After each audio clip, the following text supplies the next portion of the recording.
ada beberapa menjadi penjelasan atau menjadi keterangan di sini bahwa ketika kita kemudian melampaui melampaui nalar itu di bukunya The Cloud of Unknowing gitu ya. For the first time, you will find that your love for God is more real than your knowledge to Him. Jadi kita akan mengetahui bahwa Allah tidak dapat sepenuhnya dipahami oleh akal budi manusia, seperti yang Santo Agustinus sudah sampaikan. Dan di dalam meditasi sebenarnya kita masuk ke dalam awan ketidaktahuan, di mana tempat ini adalah pikiran diam dan kasih yang berbicara. Ini bukan ketidaktahuan yang istilahnya maaf, yang bodoh, tapi pengetahuan yang lebih tinggi yang datang melalui pengalaman dan kehendak. Dan kita meninggalkan semua gambaran itu dan konsep kata-kata tentang Allah. Yang tersisa hanyalah kerinduan murni dan cinta yang sederhana sebagai satu-satunya cara untuk menyentuh Allah. Maka Bapak Ibu sekalian, ketika kita bicara hal ini, penting dipraktekkan. Ketika dalam mempraktekkan ini, kita sebenarnya ketika bermeditasi, kita melepaskan semua pemikiran tentang Allah. Dan hanya cukup dengan mengulangi kata Maranatha ini dengan iman yang sederhana. Dan ketika ada pikiran yang datang, seperti halnya pun sampai hari ini pun ketika saya bermeditasi, tetap pikiran itu akan datang. Dan inilah latihan kita melepaskan pengaruh itu untuk memikirkan, mengembalikan semua itu menuju kasih Allah. Ah, begitu ya Bapak Ibu. Nah, perhatikan perjalanan ini.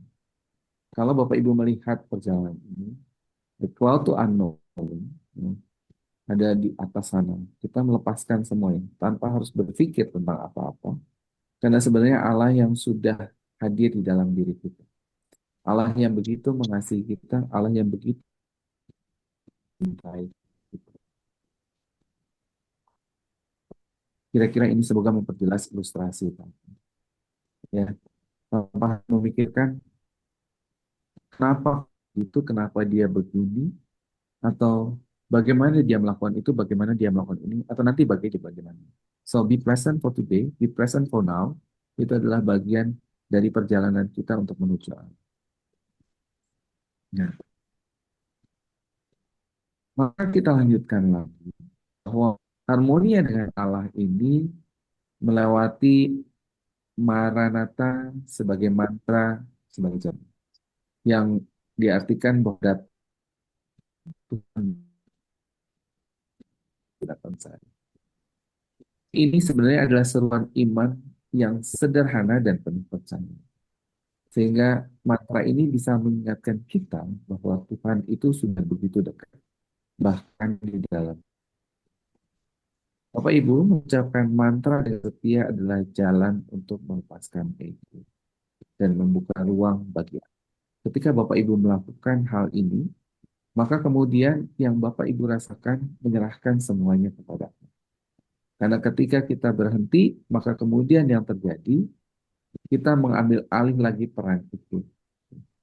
Dan seperti seorang anak yang memanggil ayahnya, terkadang bukan untuk meminta sesuatu, tetapi kadang-kadang hanya untuk merasa lebih dekat. Dan dalam prakteknya, ya, yang perlu kita lakukan adalah ucapkan itu dengan 4 suku kata yang sama, dan kita perlu memvisualisasikan atau memaknai itu, hanya cukup dengarkan saja dan ucapkan. Nah, untuk beberapa orang yang kemudian biasa mendengarkan suara sendiri, silahkan. Setia pada mantra berarti kembali dengan lembut setiap kali pikiran kita mengembang. Dan mantra menjadi jangkar yang menahan kita untuk tetap berada di hadirat. Maka Bapak Ibu, say your mantra from beginning to end. When thoughts come, return faithfully and gently to your root. journey, ya, supaya kita hanya kembali ke situ. Kita memusatkan diri kita harmoni dengan alam. Jadi itulah yang sebenarnya kita lakukan ketika kita mengucapkan mantra itu. Kita menjalin relasi, menjalin koneksi dengan Tuhan, gitu. Dan kita akan semakin menghadirkan Tuhan, merasakan keberadaan, merasakan kehadirannya benar di dalam diri kita. Ya, nah, keselarasan yang kedua, yang kemudian kita juga bisa lihat bagaimana kalau tadi yang sifatnya vertikal, maka kita kemudian melihat bahwa perlu juga harmonia secara horizontal, ya. Harmonia secara horizontal dan interior, baik terhadap diri, sesama, dan ciptaan. Ya, seperti dalam kutipan Ulangan 6 ayat 5, kasihilah Tuhan Allahmu dengan segenap hatimu, jiwamu, dan akal budi. Ketika kita kemudian selaras dengan diri sendiri, berarti Bapak Ibu, kita belajar, kita sama-sama berusaha untuk mengenali dan menerima diri apa adanya di hadapan Allah. Dan yang dibutuhkan adalah mengheningkan batin untuk benar-benar mendengarkan suara kasih. Keharmonisan diri sendiri berarti secara pribadi mampu merawat jiwa, emosi, dan tubuhnya sebagai bait Roh Kudus. Dan dan ini yang kemudian kita dengar istilah dengan orang yang memiliki integritas. Integritas dalam artian kita hidup selaras, baik pikiran, perasaan, dan tindakan. Dan tentunya juga pasti dengan tindakan dalam hal ini juga perkataan. Itu terkait dengan diri sendiri. Sementara dengan sesama, kita bisa melihat bahwa kita perlu bisa selaras bagaimana melihat sesama sebagai gambaran Allah yang sangat berharga. Maka Bapak Ibu, dalam prakteknya, ketika kita bisa selaras dengan sesama, artinya kita memiliki bela rasa, kepedulian, empati. Lantas kemudian bagaimana kemudian kita juga bisa mengampuni sesama kita. Bisa kemudian membangun relasi yang sehat. Ya. Dan bagaimana kemudian kita bisa mendengarkan dengan hati. Kalau dalam hal ini empathic listening, gitu kalau secara umumnya atau secara pendekatan manajemennya gitu ya, mendengarkan dengan hati dan berbicara dengan kasih. Sehingga harapannya karena dalam aplikasinya nanti bisa berjalan bersama dalam komunitas yang tentunya diharapkan benar-benar bisa mendukung dalam pertumbuhan. Itu terkait dengan harmonia yang kedua, ya. Dan bagaimana kemudian kita juga bisa selaras dengan ciptaan ini. Nah, saya yakin dari buku yang kita baca juga dan kemudian bagaimana pengajaran-pengajaran sebelumnya, bagaimana kita kemudian mensyukuri keindahan, kebaikan seluruh ciptaan. Dan untuk itu dipraktekkan lewat hidup yang sederhana, gitu ya. Bagaimana kemudian kita benar-benar tidak hanya sederhana dalam artian memahami meditasi sebagai yang tenang dan juga sederhana, tapi juga dalam konteks berelasi dengan ciptaan, kita juga benar-benar sederhanakan segala sesuatunya. Gitu ya. Bertanggung jawab atas apa yang dilakukan, bagaimana kemudian kita memperlakukan ciptaan di sekitar kita, dan juga menjaga keberlanjutan. Nah, maka secara umum bisa dibilang kita selaras dengan ciptaan, berarti kita juga menjaga dan memelihara bumi sebagai rumah bersama. Sehingga ketika kita melakukan hal-hal ini, sebenarnya kita juga bisa menemukan bahwa Allah ada dalam keagungan alam semesta. Ya. Dan keselarasan yang sejati itu lahir dari kasih yang utuh, baik kepada Allah, diri sendiri, sesama, dan seluruh ciptaan.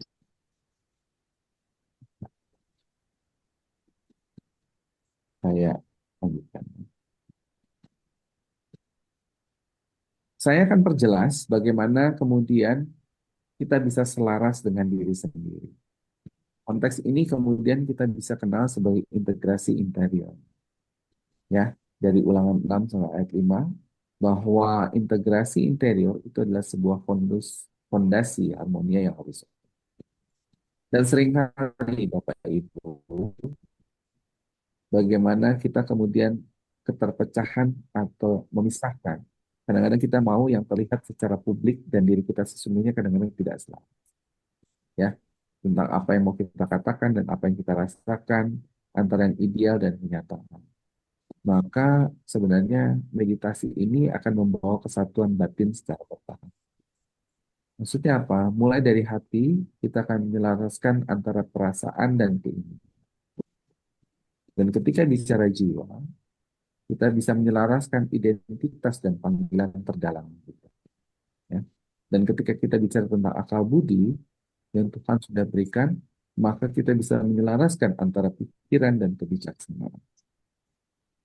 Dalam proses bermeditasi ini, kita bisa bertemu dengan diri kita yang otentik di hadapan kita. Ya. Dan kita bisa belajar untuk benar-benar hadir penuh dan tidak melarikan diri dari diri sendiri. Tetapi lebih berdiam dengan tenang dalam keberadaan.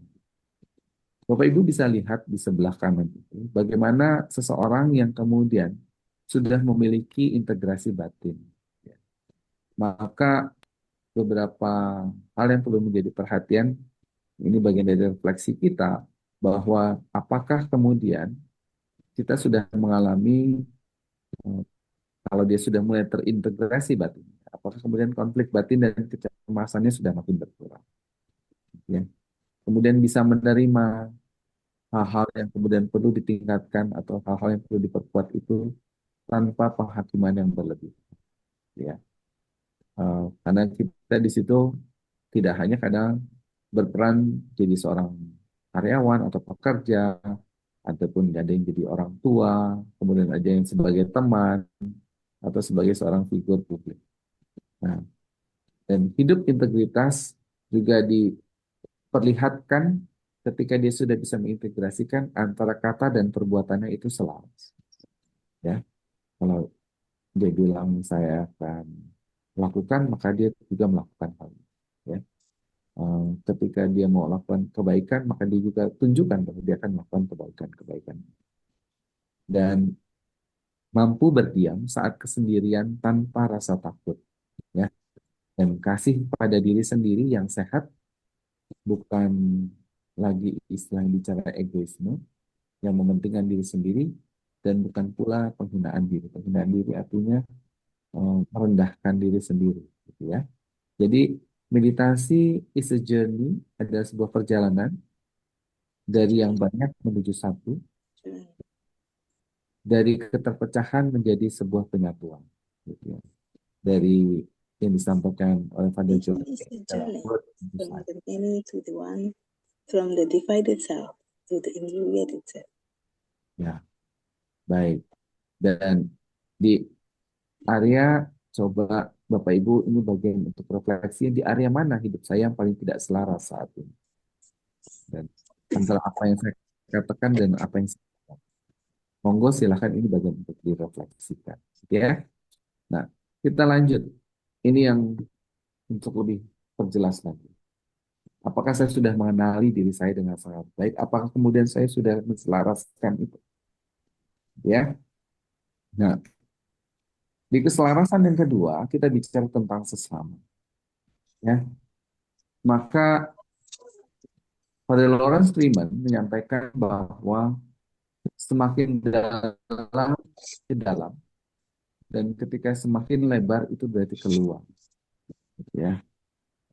Maka diharapkan kalau saya mau perjelas, saya bantu perjelas bahwa meditasi tidak hanya tentang aku dan Tuhan, eh, tapi selalu mengarah kepada kami dan Tuhan. Dan semakin dalam kita masuk ke dalam keheningan, dan semakin luas hati kita terhadap sesama kita. Ya. Dan Meditasi itu membebaskan kita untuk bisa mencintai tanpa agenda, tanpa syarat. Istilah tanpa syarat, kalau salah satu hal yang sering kita dengar adalah aku mencintaimu jika jadi syarat. Dan tanpa kepentingan tersembunyi, tanpa agenda tersembunyi. Jadi benar-benar lugas terbuka saja. Dan tanpa kebutuhan untuk mengontrol atau mengubah orang lain. Ya, jadi dan komunitas meditasi Kristiani ini adalah salah satu tubuh yang meditasi bersama sehingga kita tidak sendirian. Dan buah dari meditasi adalah kita bisa hadir bagi sesama kita dengan kasih yang tulus dan baik. Nah, ini ada beberapa kembali tanda-tanda atau coba nanti sebagai bagian dari eh, mendiagnosa diri kita. Apakah saya sudah harmoni dengan sesama, ditandai dengan berkurangnya kebutuhan untuk menghakimi atau kritik orang lain. Ya, kemudian mampu untuk mendengar tanpa terburu-buru untuk memberi nasihat, gitu ya. Mencintai orang lain apa adanya, bukan seperti apa yang kita inginkan. Dan di hal yang keempat, Bapak Ibu bisa mengampuni dengan lebih mudah dan tulus. Dan kita juga bisa memandang setiap orang sebagai ciptaan yang dikasih. Ya, um, ini saya sampaikan juga beberapa hal yang dalam realitanya kita bisa praktekkan dengan apa? Kita coba doakan satu orang yang sulit setiap teman-teman akan independen untuk hari. kemudian ya tidak melokalisir kasus ini, tidak takut misalnya ada intervensi dan sebagainya. Ya kacamata kuda saja bahwa yang dicari itu adalah pembuktian. Ya kita berharap bahwa hukum itu tajam kemanapun, tajam ke atas, tajam ke samping, tajam ke bawah. Jadi perlu ditelusuri ya mulai dari intellectual data. Ya, baik. Rupanya ini barang ya. Jadi istilahnya doakan saja satu orang yang sulit itu setiap hari. Tuhan, aku persembahkan dia, aku serahkan dia kepadamu. Tinggal pertanyaan refleksinya adalah siapa orang yang paling sulit yang Anda cintai dengan Tuhan. Ya, oke. Ini, jadi kita berfokusnya di situ. Bagaimana kita kemudian secara komunal bersama-sama berdoa bersama um, dan merasakan energi yang begitu besar yang untuk bisa berbagi. Ya, nah, bagaimana dengan ciptaan dalam hal ini kalau um, cintaan ekologis? Gitu. Nah, dari Roma 8 ayat 19, sebab yang sangat rindu seluruh ciptaan adalah menantikan saat anak-anak Allah dinyatakan. Nah, dalam hal ini ketika kita bermeditasi pun sebenarnya diharapkan kita juga bisa selaras dengan Allah dan sesama secara alami meluas ke seluruh ciptaan. Ketika kita selaras, jiwa kita selaras, bisa merespon ciptaannya dengan kasih dan kepekaan. Bukan karena romantisme alamnya, tapi lebih karena melihat ciptaan sebagai perspektif dari pencipta. Nah, dalam praktek ini, meditasi membuka mata kita untuk melihat bahwa alam itu bukan objek untuk dieksploitasi, tetapi saudara dan saudari dalam ciptaan, seperti Fransiskus Assisi. Gitu. Dan kemudian setiap makhluk memiliki nilai intrinsik di mata. Dan kita adalah bagian dari jaring kehidupan yang saling terhubung. Dan kembali lagi Bapak Ibu, meditasi melatih kita untuk lebih peka secara ekologis, dan ini yang lahir dari keheningan. Ketika kita hening, bahkan kita bisa mendengar baik ratapan bumi ataupun juga nyanyian ciptaan yang lainnya, bisa hewan di sekitar kita, suara burung, bahkan bisa jadi tanaman itu bisa berbicara sesuatu.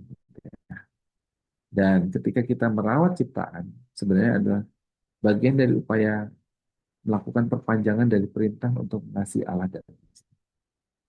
Kenali coba beberapa tanda-tanda bahwa Bapak dan Ibu sudah harmonis dengan ciptaan.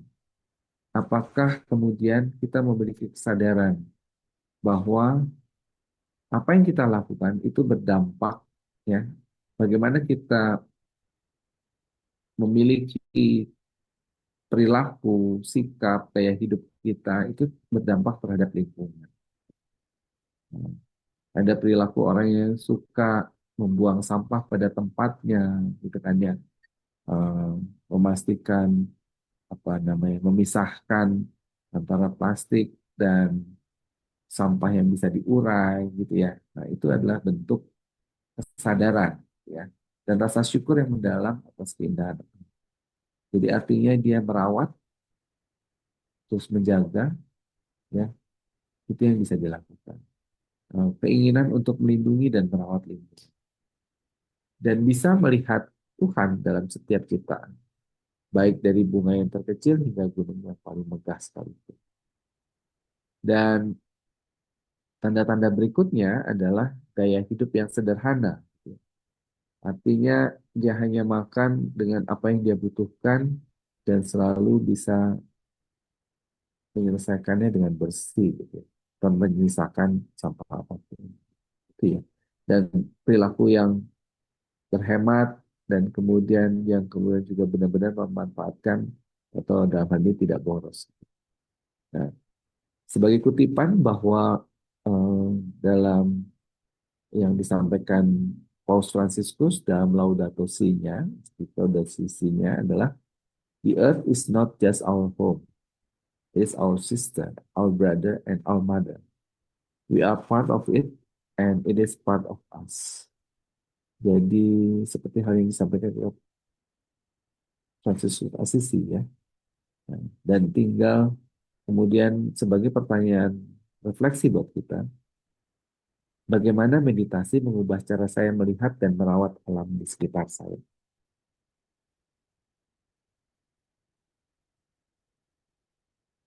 Ya, ini saya gambarkan seperti ini.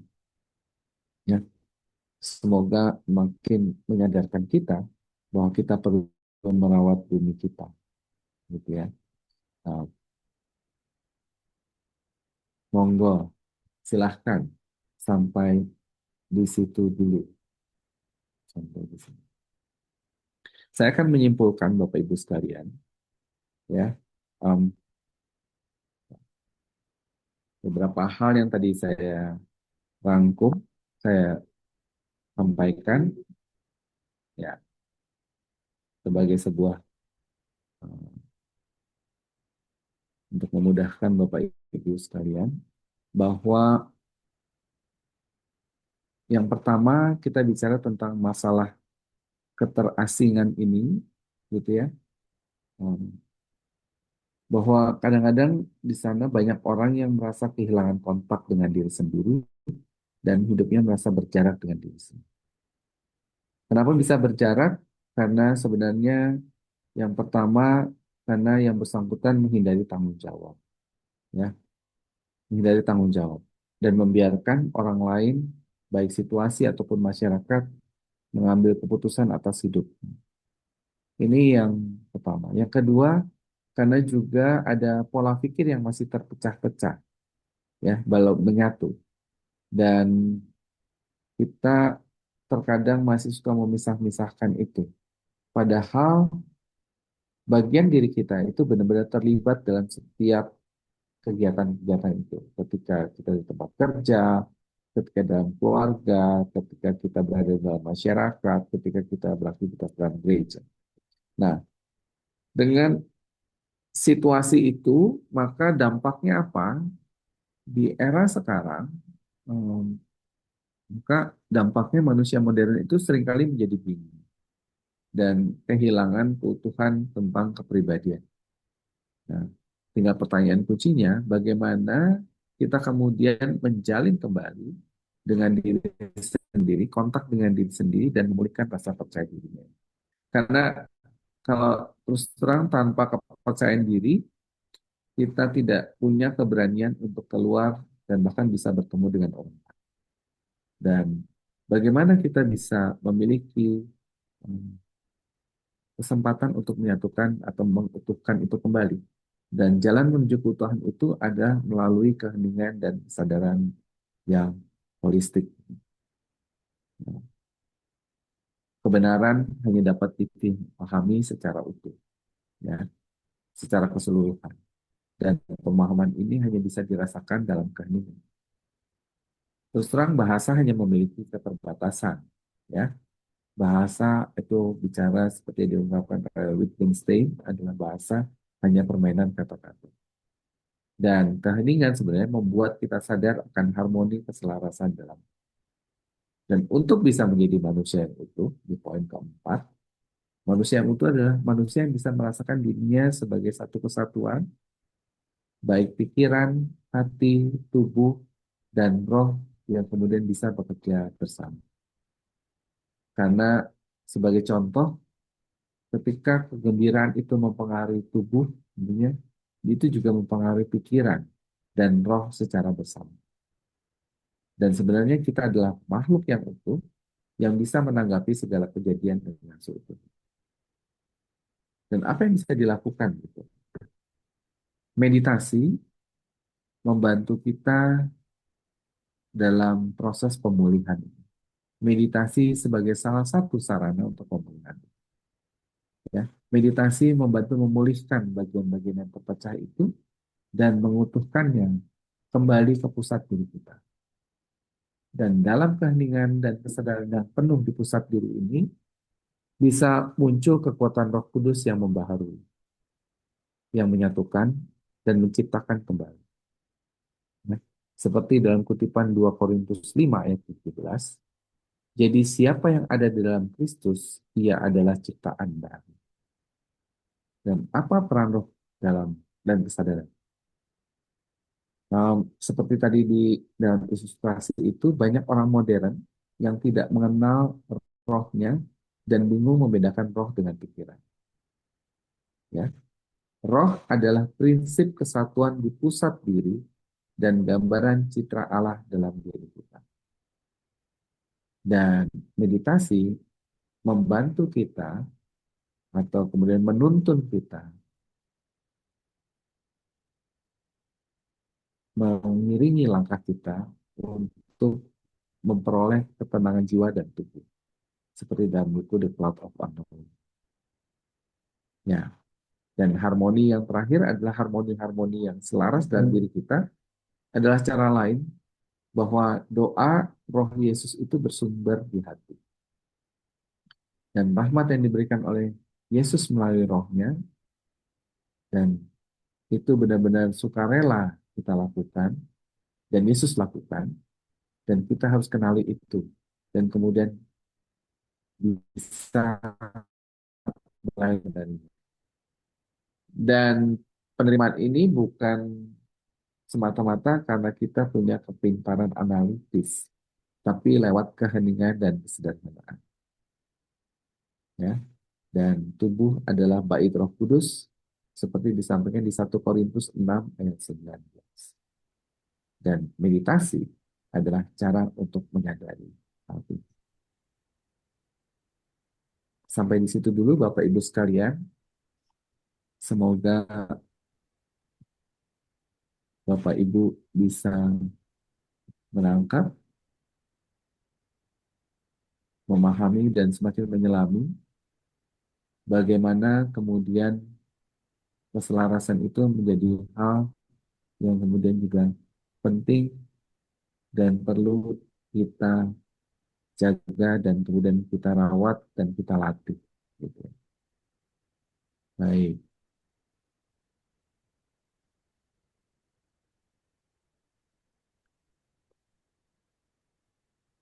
Saya untuk pengajarannya, untuk sharingnya, saya cukupkan Pak Yohanes supaya nanti bisa lebih banyak pertanyaan mungkin gitu ya.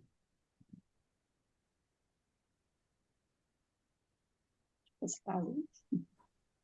Baik, terima kasih Pak Dodi atas presentasinya yang menarik dan menyadarkan kita bahwa kita perlu adanya harmoni dengan Allah, sesama, dengan ciptaan, dan terutama dengan diri sendiri. Terima kasih Pak Dodi. Baik, Romo, Suster, dan Bapak Ibu sekalian, kita akan istirahat 5 menit. Sebelum kita lanjut ke tanya jawab, kita istirahat dulu 5 menit. Barangkali ada yang ingin ke belakang, dipersilahkan, ada waktu 5 menit sebelum kita lanjut.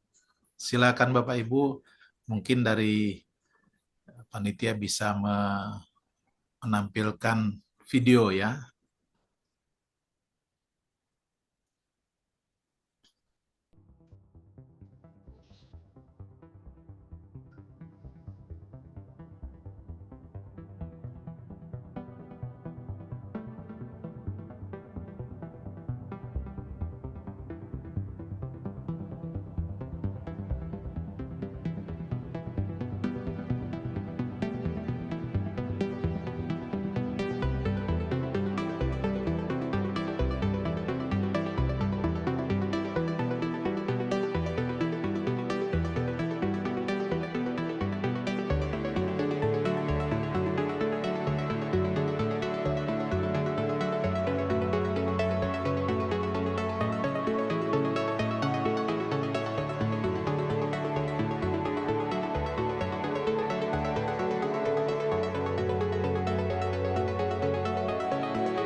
monggo silakan Pak Yohanes. Yang mana dulu yang mau kita? Ini udah ada beberapa pertanyaan. Sudah ada pertanyaan Pak Dodi? Ya, Ya, sudah siap ini Pak. ya, disiap-siapkan Pak, supaya selaras Pak. Ya, Iya. Baik, pertanyaan pertama dari Yeni Monica. Dia bertanya begini Pak Dodi. bagaimana caranya kita melihat sesama sebagai gambaran Allah yang berharga jika dia sering menindas dan menghina. Begitupun pada diri sendiri jika rasa rendah diri lebih berkuasa di dalam hati. Bagaimana ini Pak Dodi? Jadi ada dua ini, bagaimana kita melihat gambaran Allah dari orang yang sering menindas dan menghina, dan juga dalam diri kita yang rendah diri lebih berkuasa di dalam diri kita. Bagaimana Pak Dodi? Oke, terima kasih untuk pertanyaannya. Menarik dan itu sangat realistis ya, realitanya, betul ya? Karena seringkali dihadapi oleh ya beruntung yang boleh mengalami itu, saya bilang sebenarnya em, tidak mudah gitu ya. Saya akan bilang itu tidak mudah. Hal yang tidak mudah untuk kita tadi dibilang katanya harus selaras dengan sesama, gitu ya. Eh, di satu sisi, apakah kemudian kita juga dimulai, makanya tadi dimulai dengan selaras terhadap diri sendiri.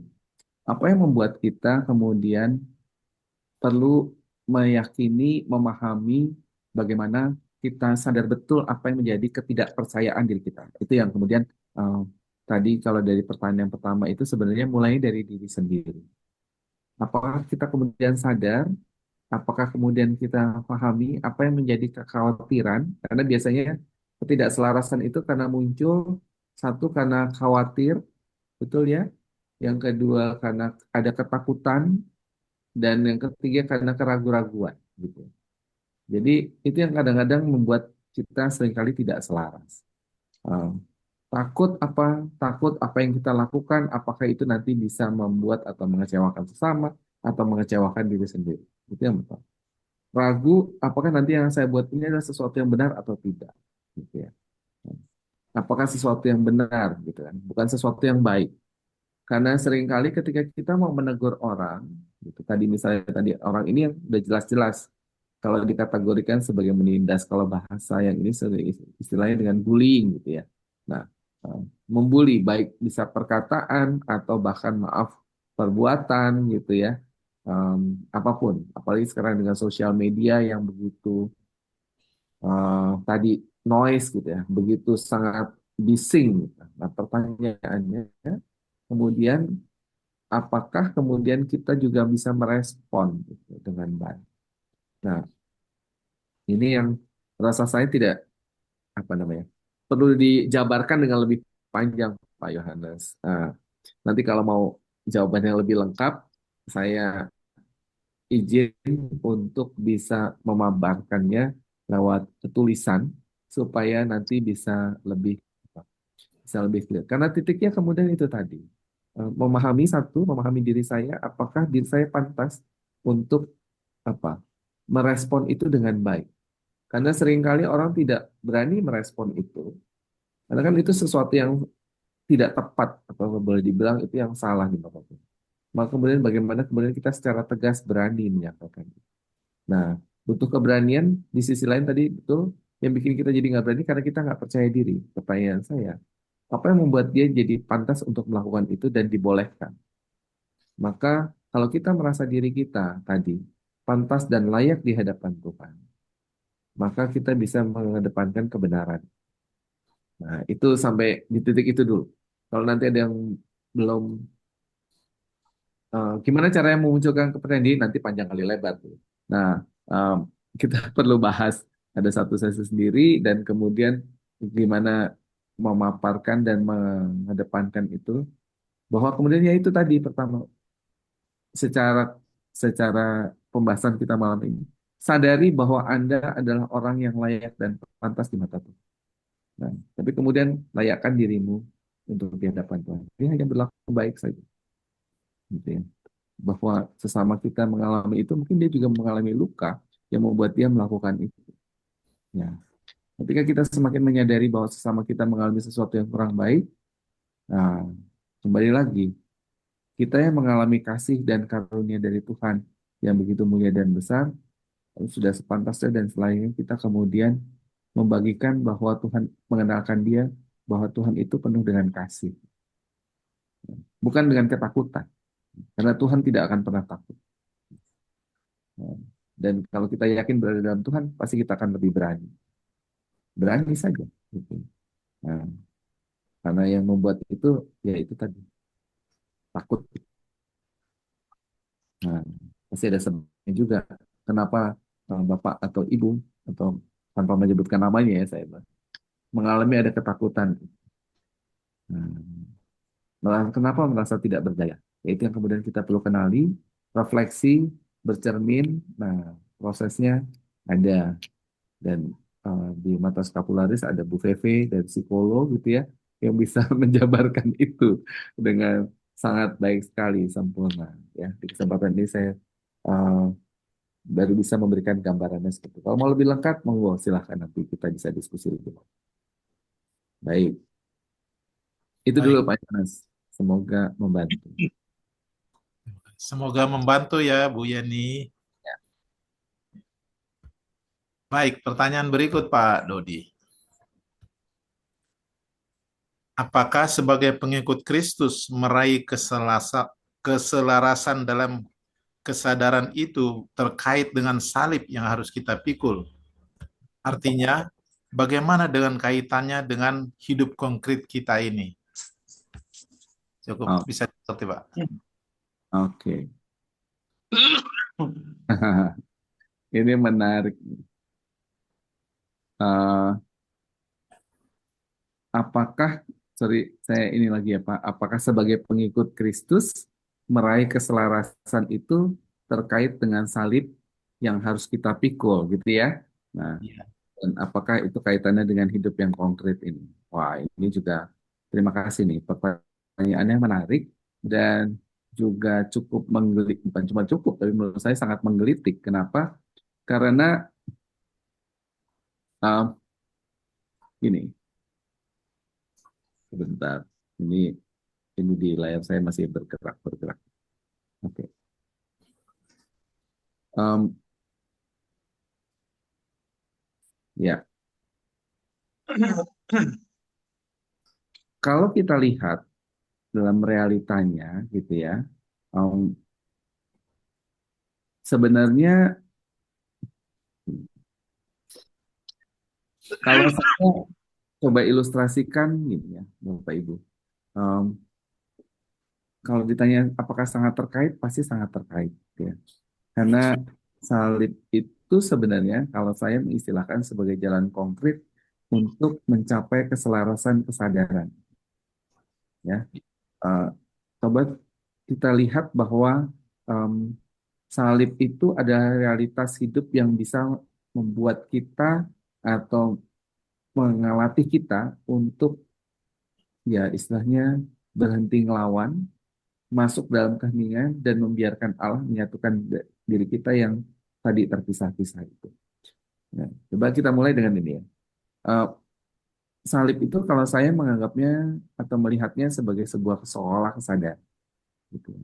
Sekolah kesadaran dalam hari ini ketika misalnya ketika kita menderita, gitu, misalnya difitnah, gitu atau mengalami kegagalan, sakit atau kehilangan, eh, kita nggak bisa cuma bilang bahwa ini cuma soal pekerjaan.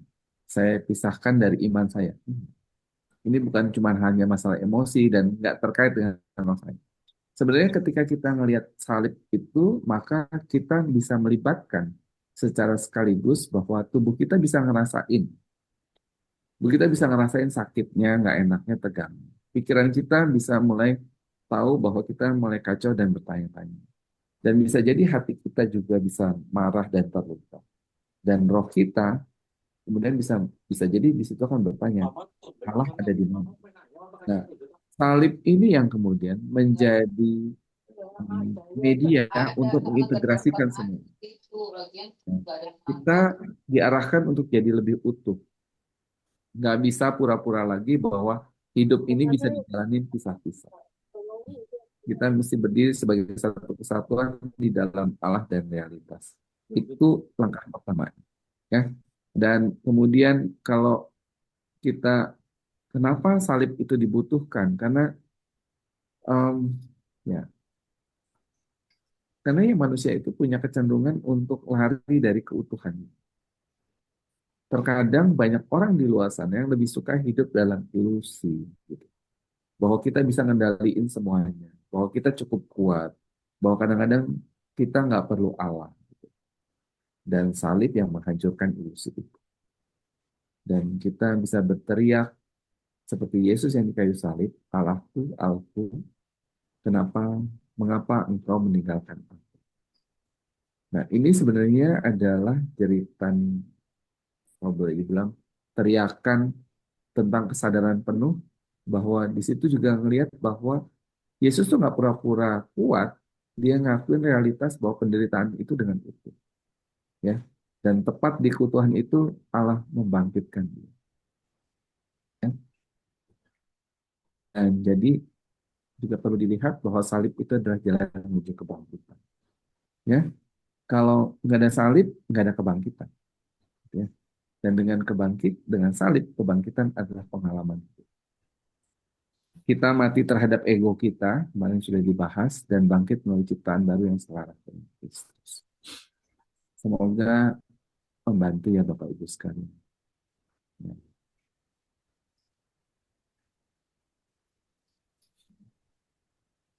Sudah Pak Dodi. Ya, terima kasih. Begitu, Terima kasih Pak Pak. Dodi. Dan Pak, Semoga saya bisa menjelaskannya dengan baik ya, Bapak Ibu. iya. Dan bisa menjawabnya dengan baik. Semoga makin jelas Pak Hubert ya. Ya, Pertanyaan begini Pak Dodi. ya. Apakah Allah lah yang adalah awan tidak tahu yang menyelaraskan dirinya dengan kita? Ya. Karena kita tidak mampu memahami dia. Apakah Allah itu yang adalah awan tidak tahu yang menyelaraskan diri dengan kita? Bagaimana Pak Oke. Dodi? Ini menarik ya. Laut Knowing itu bukunya. Nah, tuh.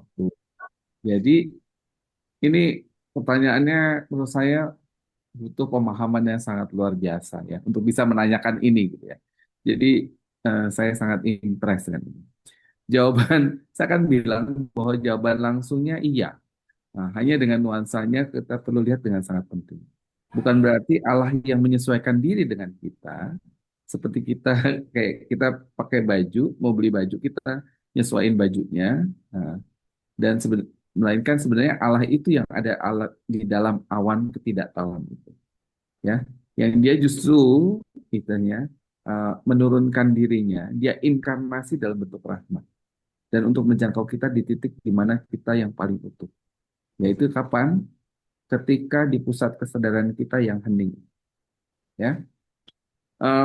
Jadi awan ketidaktahuan itu sebenarnya saya boleh bantu perjelas lagi, itu bukan tempat kosong, tapi sebenarnya sebuah ruang pertemuan kalau boleh saya bilang, gitu ya.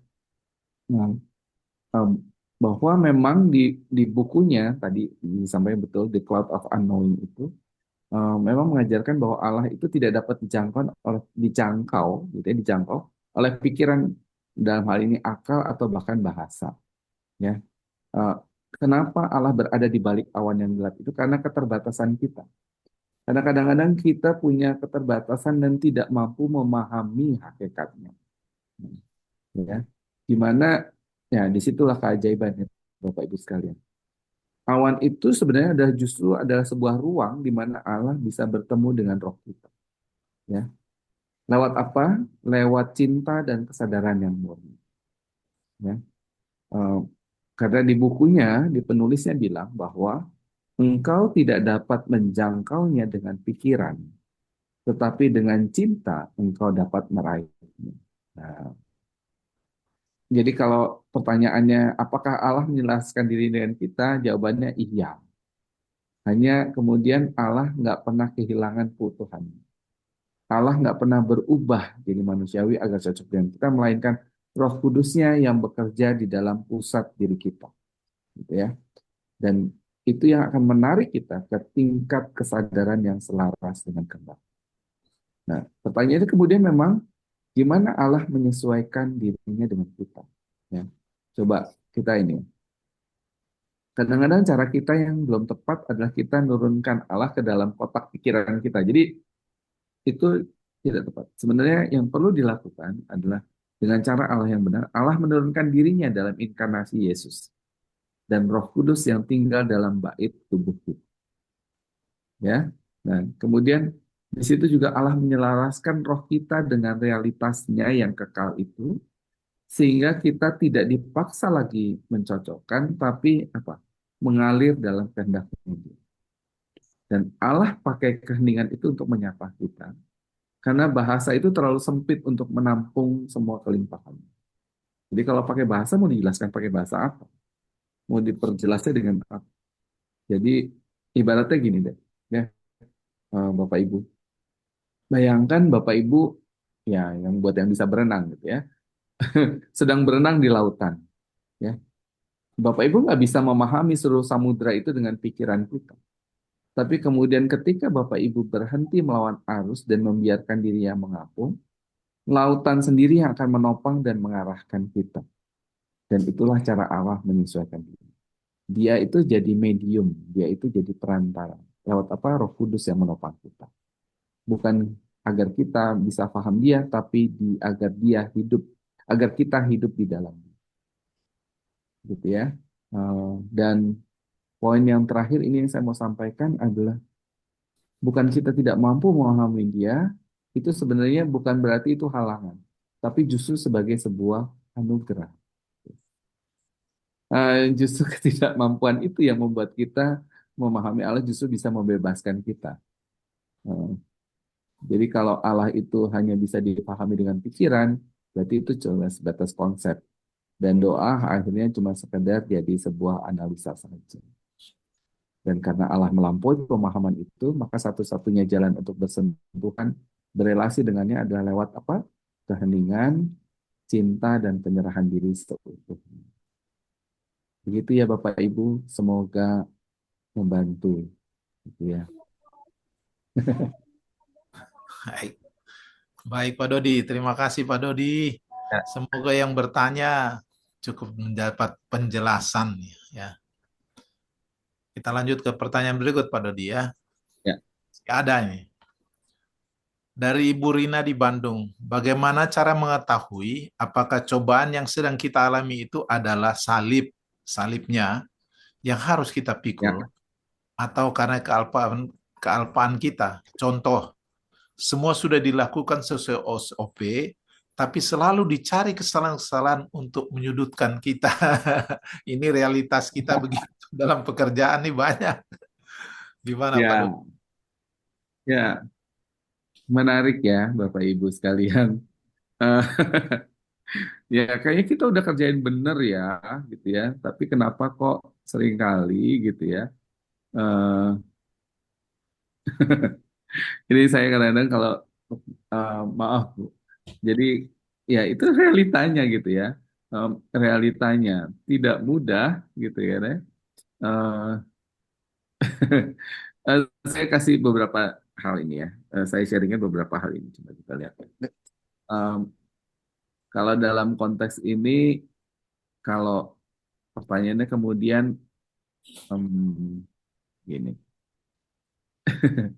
Eh, Ya, ini praktis dan penting banget ya. Eh, Sebenarnya dua-duanya bisa terjadi ya. Tapi kemudian ketika yang dicontohkan tadi, kayaknya kita sudah ngelakuin sesuai SOP ya, tapi tetap disudutin.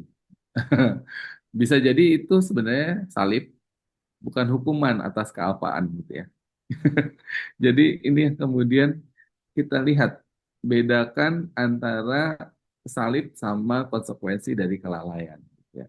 Em, Kalau konsekuensi kelalaian itu ya karena memang kita salah sendiri. Ya. Bisa jadi maaf itu bisa kita lalai atau kita mungkin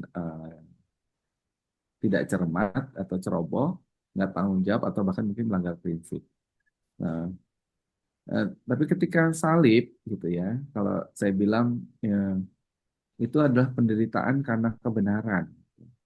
Dan ini terjadi meskipun Anda sudah melakukan yang terbaik dan benar.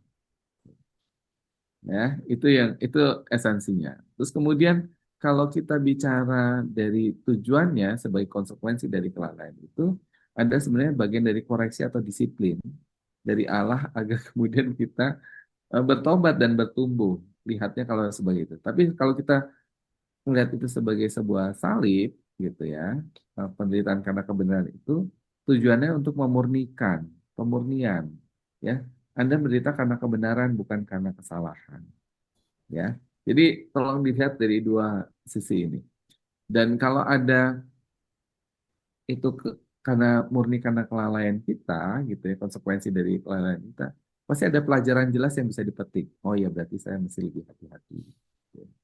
Uh, tapi kalau itu sebagai bagian dari tadi itu salib penderitaan karena kebenaran itu, nah itu ya, Bu, seringkali nggak masuk akal secara logika. Uh, tapi kemudian Anda merasa benar, tapi tetap terus diserang, ya. Nah, dan kembali lagi yang terakhir ini, dan yang kalau memang karena konsekuensi dari kelalaian, gitu ya, hati nurani kita nggak tenang karena tahu ada yang salah dari pihak kita, gitu ya. Itu karena konsekuensi dari. Tapi ketika kita apa bahwa itu sebagai sebuah salib dan memang kita menderita karena untuk sesuatu yang benar, maka hati nurani Anda tetap damai. Karena Anda sudah tahu bahwa Anda melakukan yang benar di hadapan Allah dan manusia. Nah, ini bagian yang pertama. Sementara kalau melihat dari analisanya, kalau saya ngeliat yang tadi, karena kalimatnya berikut, sudah SOP tapi tetap disudutkan. Nah, kalau itu masuk kategori salib, gitu ya, Anda sudah melakukan dengan bertanggung jawab, SOP ini, terus kesalahan dicari-cari, gitu ya. Ini bukan karena kelalaian, tapi karena niat buruk orang lain. Karena kenapa orang niat buruk orang lain? Karena bisa jadi dia uh, uh, ada perasaan iri, pengen ngejatuhin, atau dia ingin menonjolkan diri.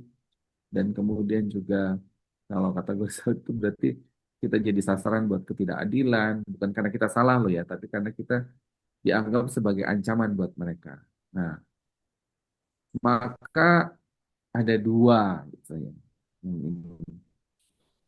yang perlu diperhatikan atau jadi penguat kita. Masih ingat ketika Yesus berbicara, berbahagialah kamu jika karena aku kamu dicela dan dianiaya dan difitnah. Bersukacitalah dan bergembiralah karena upahmu besar di surga. Di Matius 5 ayat 11 sampai dengan 12. Dan Rasul Petrus menegaskan, sebab lebih baik menderita karena berbuat baik jika hal itu dikehendaki Allah daripada menderita karena berbuat jahat. Itu di 1 Petrus 3 ayat 17. Nah, supaya bisa membedakan ya, supaya bisa membedakan, saya kasih tools. Ya, supaya bisa membedakan itu. Gimana cara membedakan? Ini ada beberapa kriteria. Coba cek hati nurani dengan jujur. Ya, tanyakan, apakah saya sudah melakukan itu tadi dengan baik dan tulus dan niat yang tulus? Apakah ada bagian-bagian yang lalai gitu kan ya? Nah, cek itu. Kalau semua jawaban-jawaban itu iya, berarti sudah tulus dan bertanggung jawab. Maka ini salib. Lihat gitu ya, apakah polanya ini eh, secara subjektif atau tidak proporsional gitu ya. Eh, jadi terus kemudian Anda sudah kasih bukti, tapi ada bukti yang membela, tapi mereka mengabaikan itu, atau standarnya sering berubah. Ketiga, nah, coba perhatiin untuk orang-orang lain yang netral itu, ya. Apakah mereka melihat bahwa kita diperlakukan dengan tidak adil, ya? Kalau orang yang lain itu yang bijak, yang netral itu melihat itu sebagai apa namanya sebuah kejanggalan bahwa ini adalah ketidakadilan, gitu ya. Bukan hukuman ya, tapi ketidakadilan. Dan apakah kemudian ini membawa kita semakin dekat atau jauh dari Allah? Ya. Kalau salib sejati kadang-kadang membuat kita jadi berlari kepada Allah. Ya. Dan kalau ini penderitaan yang membuat doa Anda jadi lebih dalam, berarti imannya kita semakin teguh dan hati kita bisa jadi lebih rendah hati. Ini salib yang memberikan.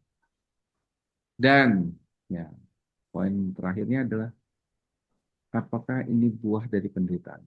Dan biasanya konsekuensi dari kelalaian biasanya akan membuat kita jadi merasa bersalah, malu, dan terisolasi. Sementara salib sejati, meskipun menyakitkan, itu membawa damai di tengah badai dan pengharapan. Begitu, Pak Yohanes. Baik, terima kasih Pak Ya, Dodi. Semoga ya, makin mencerahkan bagi penanya. ya.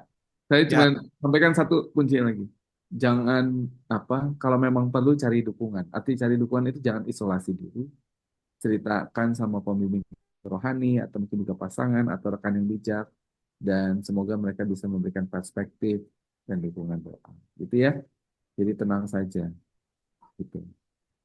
ya. Oke. Begitu ya Bu Rina di Bandung. Kita lanjut ke Surabaya, Pak. Ada Pak Ali. Oke.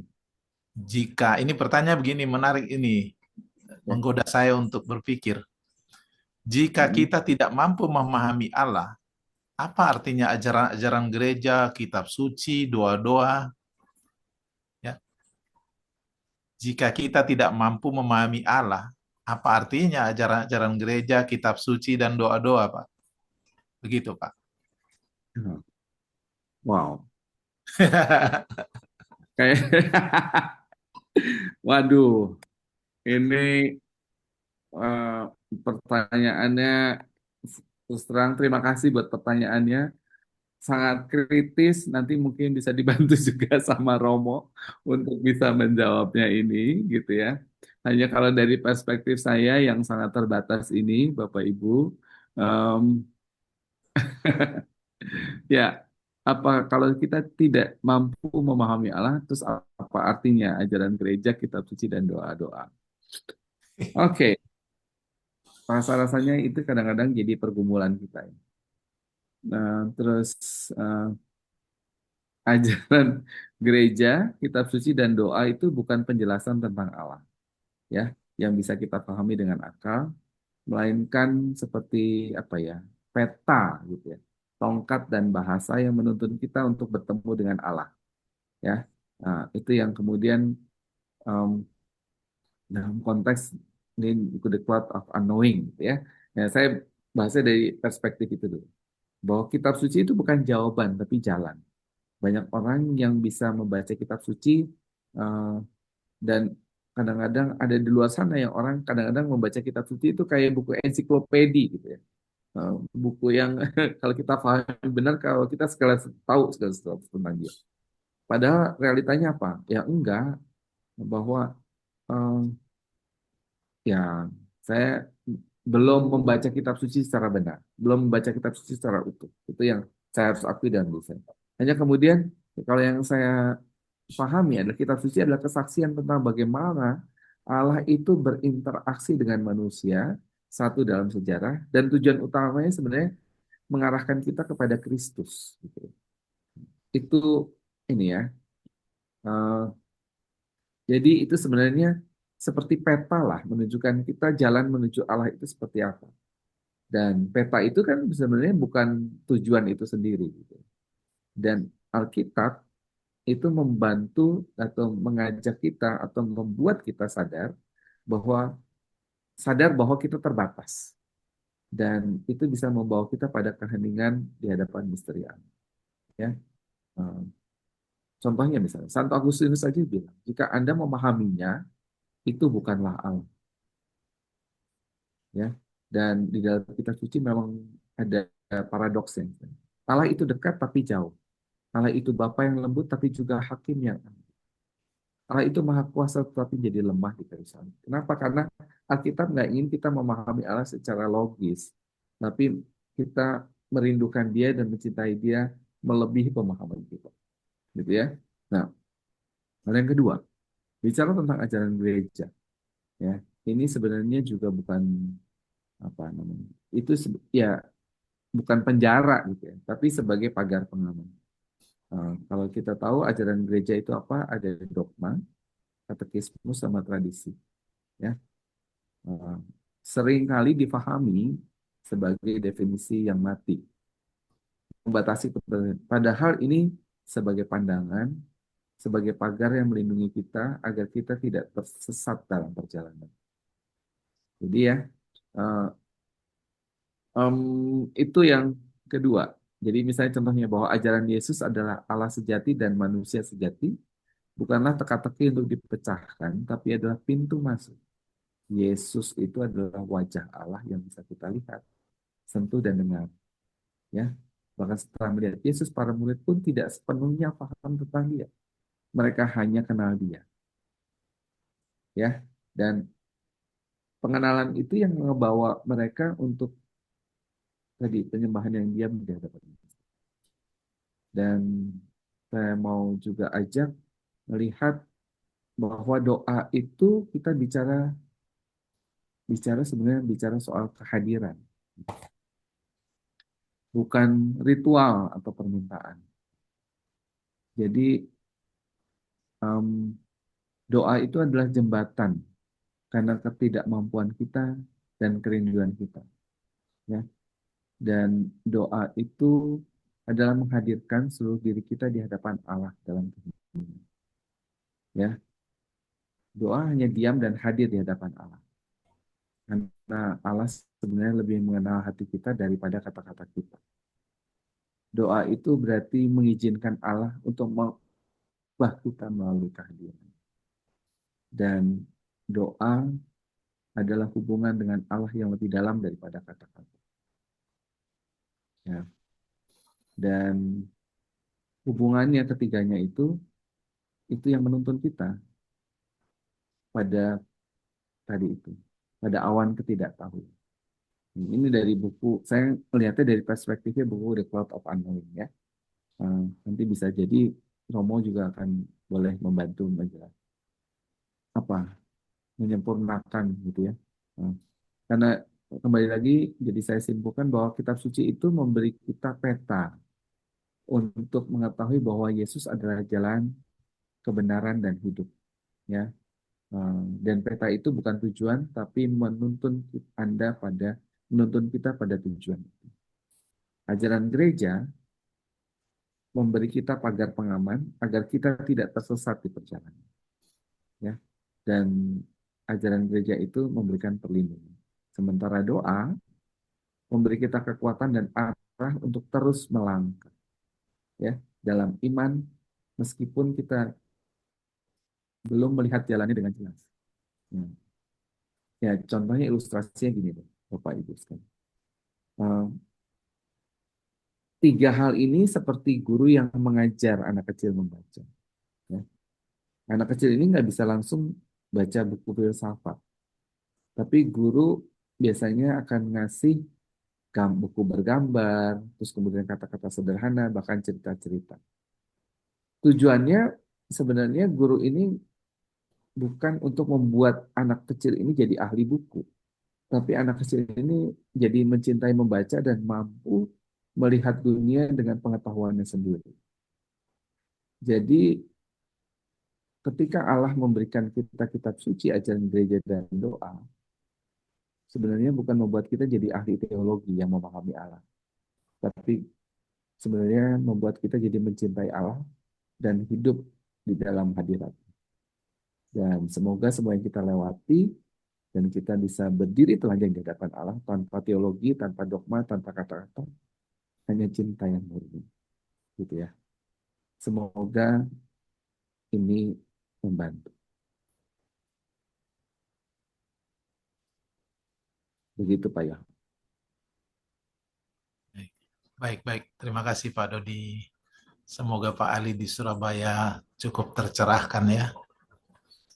Sekarang kita ke Jakarta Pak Dodi. Dari Ibu Tati. Oke. Di saat sedang berada di persimpangan, bagaimana caranya supaya bisa mengambil keputusan yang seturut kehendaknya? Ini berat juga ya. Oke. Aduh, ini ya. Luar biasa nih Bapak Ibu malam hari ini ya. Saya juga tercerahkan dengan pertanyaan Bapak Ibu semua. Bukan hal yang mudah dihadapi dijalani karena sebenarnya ini juga realita yang kita hadapi dalam keseharian kita. Supaya kita benar-benar dengan itu ya. Oke. Aduh, oke. Secara ringkasnya bagaimana supaya kita bisa uh, uh, melangkah satu. Nah, oke, ini saja. Hal yang pertama yang bisa dilakukan, saya coba membagi dan beberapa langkah. Ini saya langsung garuk-garuk kepala nih Pak Yohanes. Oke. Eh, yang pertama, satu, kembali kita perlu hening. Gitu. Hening, ya coba meditasi.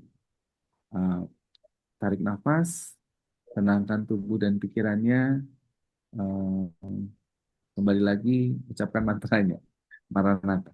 Gitu ya. Hanya kemudian ketika hening itu, sambil kemudian eh, ada proses yang kedua yang bisa dilakukan. Apa? Kita kemudian menggunakan kita punya kemampuan untuk bisa menganalisa. Istilahnya secara singkatnya, kadang-kadang ada hal yang pro dan kontra gitu ya. Nah, dan hal ini kita berpikir kita gunakan secara akal sehat. Kenapa saya bilang perlu tenang? Karena begitu tenang, Bapak Ibu bisa apa namanya? Membedakan mana yang semata-mata secara emosional, mana yang kemudian secara logika, kemampuan analisa itu benar benar digunakan. Gitu ya. Jadi itu. Sudah step yang kedua. Step yang ketiga adalah kemudian coba tanya, motivasi saya yang murni ini apa? Cek hatinya. Apa yang mendorong saya untuk mau melakukan hal A atau hal yang B? Pasti kan kita sebenarnya sudah ada bayangan keputusan kita. Apakah ini akan membawa saya kepada kasih? Ya. Kasih, kalau masih belum bisa menjawab itu, ya hal yang keempat bisa dilakukan. Monggo Ibu Sri minta nasihat gitu ya. Konsultasikan orang yang bijak, ini, yang dewasa secara rohani, untuk dapatkan pandangan itu. Ya. Dan yang kelima, sudah ambil keputusan dan doakan. Kembali lagi Bapak Ibu, kita memutuskan itu bukan kemudian bisa mendapatkan hasilnya. Maka kemudian doanya saya serahkan hasilnya padamu ya Tuhan. Jadi kita kadang benar-benar berserah. Hanya kemudian yang terakhir adalah harus bergerak. Nggak cuma diam, tapi kemudian mulai melangkah dengan keyakinan. Jadi mungkin bisa jadi langkah ya. Dan saya apa? Saya garis bawahi dari Yohanes 14 ayat 27. Damai sejahteraku kuberikan kepadamu, bukan seperti yang dunia berikan. Aku berikan kepadamu, janganlah gelisah dan gentar hati. Ya. Damai yang diberikan Yesus itu sebenarnya bukanlah jawaban yang jelas atau jawaban yang pasti. Tapi kehadirannya dia bisa menyertai Anda di setiap persimpangan. Ketika Anda nggak tahu, Ibu tidak tahu mesti kemana, dia tetap ada di sisi kita. So, ambil keputusan dengan keberanian yang rendah hati dan percaya bahwa Allah yang Anda kasihi tidak akan membiarkan kita hilang dan Dia yang memulai pekerjaan baik di dalam kita dan menyelesaikannya sampai pada hari Kristus. Itu di Filipi 1 ayat 6.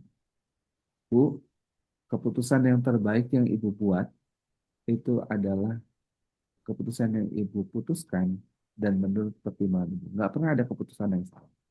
Karena segala keputusan itu dibuat berdasarkan pertimbangan yang ada dan Ibu ketahui. Makanya ada tadi beberapa langkah itu, semoga melengkapi dan kemudian memperkaya kenapa saya mengambil keputusan itu. Itu kira-kira semoga menjawab Pak Yohanes. Gitu ya. Dan Ibu Tati gitu ya. Oke, bisa. Wow, ini tambah banyak ini pertanyaannya kayaknya ya. Heeh. Baik, Baik. gimana Pak Yohanes? Masih ada 2 lagi, Pak. Oke, yang mana? Karena memang sudah mendekati jam akhir kita ya, tanggal jam 21.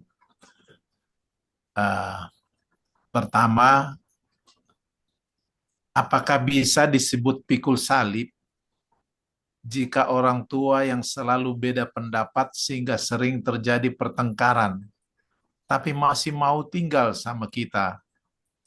Padahal orang tua sayang banget sama Koko. Dari masih kecil, tapi gak mau tinggal sama orang yang disayang ortu. Bisa cukup paham, Pak Dodi ya?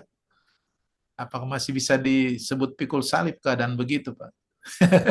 Ini kesalip lagi nih. Iya, oke. Benar. Ya, dan ini sangat realistis juga. Ya, jadi ini sesuatu karena ya, karena hari ini kita membahas tentang sadar akan keselarasan ya. Jadi kayaknya ada yang nggak selaras di sini. Kenapa? Kan orang tuanya sayang sama Koko, tapi kenapa kok dia milih tinggal sama kita? Kan gitu ya kira-kira ya. Eh ini menarik tuh. Apakah bisa disebut salib jika selalu berbeda pendapat sehingga sering bertengkar? Oke. Pertanyaannya, eh, saya langsung saja ini ya. Kalau ditanya apakah ini salib, bisa jadi ya. Ya. Dan ini saya akan bilang ini salib yang nyata dan berat. Karena karena kenapa dibilang begitu? Karena salibnya dalam hubungan kasih yang penuh konflik. Gitu ya. Eh, ya kan dia sayang ini, tapi aku kan juga mau bantuin mama atau papa atau orang tua siapapun itu. Gitu ya. Jadi ini. Yang kedua, kenapa? Karena ini menarik. Karena maka kenapa? Karena ya, kenapa? Karena Anda memutuskan untuk tetap tinggal dan ngasihi mereka. Meskipun ini sangat sulit dan tidak mudah gitu ya. Dan karena Anda juga seperti tidak bisa menghindari situasi ini. Dan pertanyaannya kalau udah tahu itu salib, gimana mikulnya? Ya, ini um, pasti pertama perlu kesabaran. Benar ya? Perlu kesabaran. Terus kemudian kalau istilahnya atas jelas, istilahnya. Apa batasan yang jelas, batasan yang jelas dan penuh kasih. Apa? Um, saya mau kasih garis bawah bahwa memikul salib itu bukan berarti jadi korban, gitu. Dan korban pasif tanpa batas. Kalau kemudian misalnya ada catatan, ini catatan saya. Kalau orang tuanya terlalu ikut campur atau terlalu sering mengkritik, gitu ya, sebenarnya kita bisa kasih batasan yang tegas, gitu. Tapi penuh kasih. Misalnya, saya tidak eh, terus terang tidak tahu persis apa yang terjadi. Hanya misalnya kata yang disampaikan, saya harus terima, saya menghargai pendapat mama, ya. Tapi untuk hal ini, eh, kami sebagai orang tuanya misalnya cucunya itu, kami orang tua yang memutuskan, gitu ya. Atau Pak, saya nggak mau bicarakan hal ini jika sudah mulai memanas. Ya, kita bicara dengan hal lain. Jadi sudah kasih batasan boundariesnya itu dan tegas, gitu ya. Nah, em, yang berikutnya kita mesti doakan. Doakan saja. Eh, Bukan agar mereka berubah, tapi agar mereka lebih mengalami damai dan kasih Kristus. Dan juga Anda perlu doakan diri kita sendiri. Tuhan, kasih saya kesabaran, kerendahan hati, dan kekuatan untuk bisa mengasihi mereka seperti Engkau mengasihi saya. Ya. Tapi kalau memang sudah terlalu berat, Bapak Ibu, ya, cari bantuan pihak ketiga. Ya. Karena kadang-kadang pengalaman kami, hmm, saya sama istri gitu ya, kalau ngadepin kadang-kadang bantuin ada yang mereka konflik itu, ya biasanya kadang-kadang mereka kita bantu untuk jadi mediasi gitu ya. Siapa? Bisa romo, bisa konselor keluarga, atau bisa jadi ada orang tua yang cukup bijaksana untuk bisa bantu.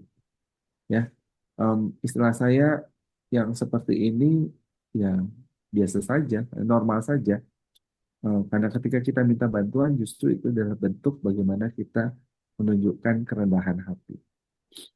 Ya, itu.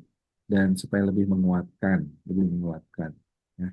Ini dari Efesus 6 ayat 2 sampai 3. Hormatilah ayah ibumu, dan ini adalah suatu perintah yang penting seperti yang nyata dari janji ini, supaya kamu berbahagia dan panjang umur di bumi.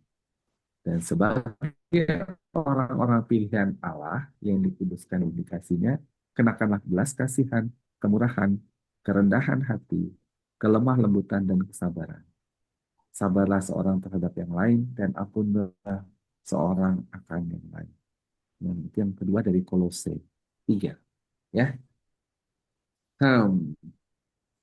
Dan kalau urusan dengan orang tua, ya saya juga masih berproses. Segala sesuatu yang dapat kutanggung di dalam Dia yang memberi kekuatan kepada. Jadi tenang saja, Bapak Ibu, Anda nggak mikul salib ini sendiri. Dan Kristus sendiri yang memberi kita kekuatan setiap hari. Begitu ya, Bapak Ibu, semoga membantu. Gitu ya. Terima kasih lagi Pak Dodi. Ya, the last question ini Pak. Ini ada hubungannya dengan harmoni dengan ciptaan kayaknya. Jika seseorang yang kehidupan doa dan rohaninya baik di mata manusia, namun faktanya tega menyakiti binatang, apakah ini bisa dikatakan kehidupan yang belum selaras? Ini praktis. Berarti singkat jawabnya, Pak. Oke, baik. Wow. Ini konteksnya kemudian saya tanpa bermaksud apa ya? Saya titiknya gini aja deh. Kalau dia selaras, gitu ya, selaras. Ini saya mau fokus. Kalau kita doanya selaras, ya, maka kasih kita kepada Allah itu juga harus tercermin kepada sesama manusia dan ciptaan lain, gitu ya. Ya, jadi kalau selaras, jadi keselarasan sejati itu terletak di situ. Yang kedua, keselarasan sejati itu adalah ketika roh, pikiran, hati, dan tangan Anda selaras dalam kasih. Jadi nggak ada perpisahan antara ibadah dan tindakan. Seperti misalnya lah, saya ambil contoh Santo Fransiskus, dia kasih semuanya, semua makhluk, bahkan burung dan serigala, karena dia paham bahwa semua ciptaan itu adalah saudara dan saudari, dan bahwa dia mengasihi Allah seperti mengasihi semua yang dia ciptakan. Jadi kalau ada orang yang doanya baik tapi tega menyakiti binatang, sebenarnya saya akan bilang bahwa dia bisa jadi masih dalam perjalanan menuju keselarasan. Doanya baik, tapi masih ada bagian hatinya yang belum disentuh oleh kasih Allah.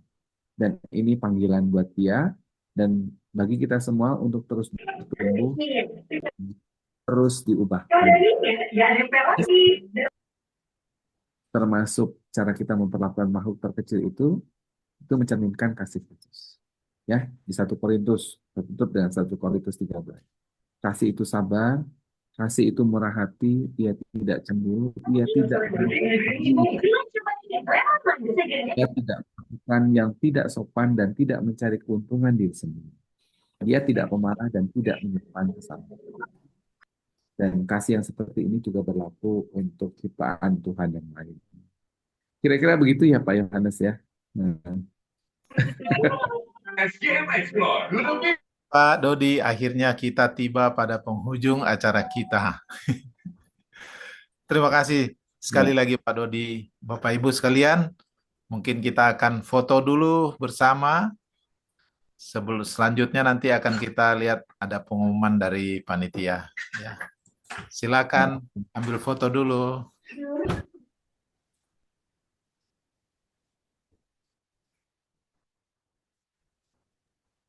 Baik, Bapak Ibu, boleh buka kameranya dan berikan senyuman yang terbaik.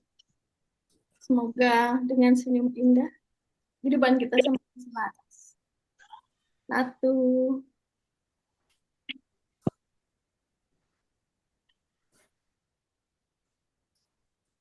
Iya.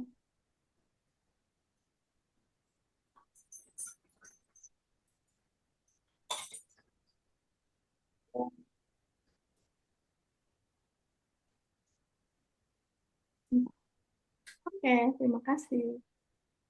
Terima kasih Bu Silva. Kita, apakah masih ada pengumuman dari panitia? Yang jelas, kita masih akan bertemu lagi minggu depan. Topiknya lebih menarik lagi, ya. Maksudnya tidak kalah menarik lah ya, Setuju. mengenai saat kini, ya, oleh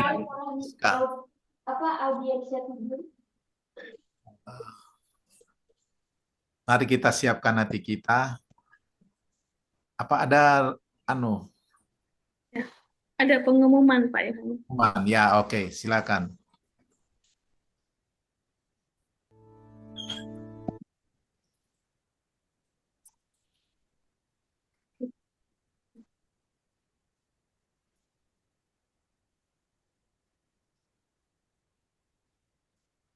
Bapak Ibu sekalian, barangkali ada yang tergerak untuk memberikan persembahan kasih, bisa mentransfer ke rekening yang ada di layar di Bank Mandiri. Kalau ingin mentransfer, mohon ditambahkan angka 26 di belakangnya. Contohnya 100.000 26 gitu. Ya, supaya menandakan bahwa ini adalah persembahan kasih untuk Mater Scapularis yang tadi Romo punya biara itu.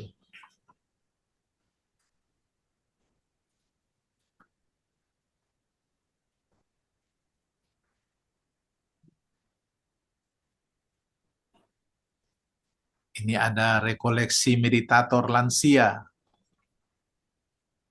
Di Ambarawa, sudah? Di Ambarawa ya? Ya, sudah. Oh, sudah ya? Iya, sudah. Oh, ini baru ini. Akan ada lagi. Iya. Oh, ada lagi ya. Yang Iya. Yang kemarin. Ya. Ya. Ini buku bisa dipesan melalui Ibu Jojas, nomor HP 0813-2711-0308. Harganya 200.000 tambah ongkos kirim. Mungkin karena jaraknya berbeda, berarti ongkos kirim akan berbeda juga. Tebalnya 413 halaman tambah 15. Waduh, capek juga bacanya ini nanti. Tapi saya sudah punya bukunya. Jadi isinya sungguh menarik. Itu bahan ETW kan? Bahan untuk ETW yang ikut ETW pasti sudah punya. Bu Asi pasti sudah punya juga. Oh iya, saya sudah punya. Terus ada retreat hening tanggal 16 sampai 20 September di Giri Sonta. Bagi yang bulan Mei tadi kemarin di Giri Sonta saya. Retreat hening bisa mendaftar retreat hening di Giri Sonta tanggal 16 sampai 20 September 2026. Itu untuk pemula kan? Ya, betul. Iya, karena kemarin saya yang bulan Mei itu di Giri Sonta juga. Baik Bapak Ibu, mari kita siapkan hati. Kita akan berdoa, doa penutup. Mohon diri relief. Dalam nama Bapa dan Putra dan Roh Kudus, amin. Semoga kelompok meditasi ini menjadi rumah spiritual yang sejati bagi yang membutuhkannya, seorang sahabat di saat kesepian, penghiburan bagi yang mengalami tekanan. Semoga mereka yang berdoa di sini dikuatkan oleh Roh Kudus untuk melayani semua yang datang dan menerima mereka sebagai Kristus sendiri. Di dalam keheningan ruangan ini, semoga semua yang menderita, korban kekerasan dan tekanan batin di dunia ini, menemukan kekuatan yang menghibur, membarui dan memberi semangat. Semoga keheningan ini menjadi kekuatan untuk membuka dan melembutkan hati kita semua, baik laki-laki maupun perempuan kepada citra Allah, sehingga dengan demikian saling mengasihi, mengalami damai, dan berlaku adil sesuai dengan martabat manusiawi. Semoga keindahan dari kehidupan ilahi memenuhi setiap hati mereka yang berdoa di sini dengan harapan dan kegembiraan. Semoga semua yang datang di sini diringankan masalah manusiawinya dan meninggalkan tempat ini dengan bersyukur atas anugerah hidup yang telah diterima. Doa yang sederhana ini kami ucapkan dengan perantaraan Kristus Tuhan kami. Amin. Dalam nama Bapa dan Putra dan Roh Kudus. Amin. Terima kasih Bapak Ibu semua. Mau susah Pak Dodi. sampai Semuanya. Ibu minggu Fefen. depan lagi Pak Dodi. hal yang sama. Zoom yang sama. Terima kasih Pak Dodi. Terima kasih. Pak Yohanes, selamat Terima kasih, malam. Pak. Terima kasih Semuanya. semuanya. Oas. Terima kasih lagi di Mohon izin live. Oh, silakan Pak. Terima kasih Bapak Ibu, Pak Dodi, Pak Yohanes, Hasan, Bu Rita, Bu Maria, Bu Yuni, Purwanto. Minggu depan sampai ketemu lagi.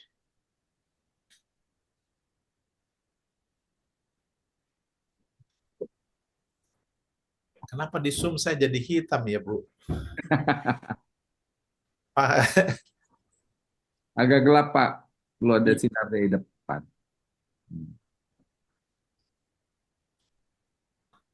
tapi nama saya jadi Pak Surikno ini, Pak Dodi. Enggak. Udah Pak, itu ada slide keduanya. Nah, ini itu. Oh, ini yang slide pertama nih. Oh, ya sudah. Hmm. Keren sekali, Pak Dodi. Aduh, Bagus. Keren. ya. Termasuk menjawab pertanyaan tak terduga ya, Pak Dodi ya. Ayo. Itu saya Terima kasih Bu Anastasia, Bu Krisna, Pak Eko, Bu Erni, Pak Hans. Oh, ya. Pak Han, jangan dikeluarkan dulu. Pak, Terima kasih. Tetap join ya. Ya. Oh, Terima kasih. Terima kasih Pak. Bu Ya. Latia, Bu Maria Goretti. Yohana, terima kasih. Sampai ketemu Terima Jumat kasih ya. depan. Terima kasih. Bu Silva, ini masih ada pemberitahuan untuk berikutnya. Ya, Oh ya, Ada evaluasi. ngobrol sedikit Mas Han. Biar clear dulu ya Pak Hans sebentar ya. Terima kasih Bu Yerli. Terima kasih Bu Krisna.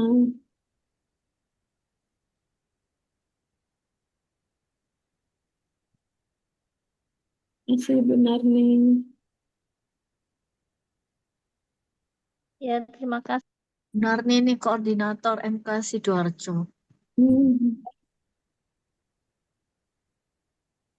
Bu Maria Nurdiana.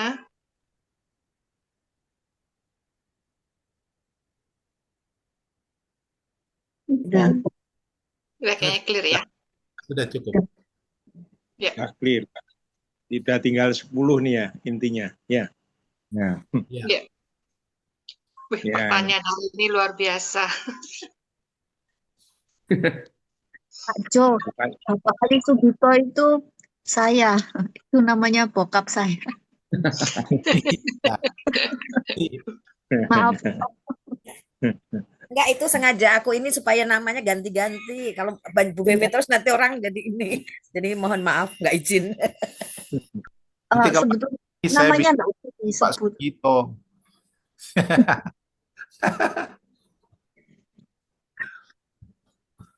Yang penting kan isinya bahwa semuanya tanya jawabnya itu memberikan inspirasi kepada peserta. Betul. Semuanya. Kan intinya itu ya. Memberikan satu pencerahan yang luar biasa dari pancingan-pancingan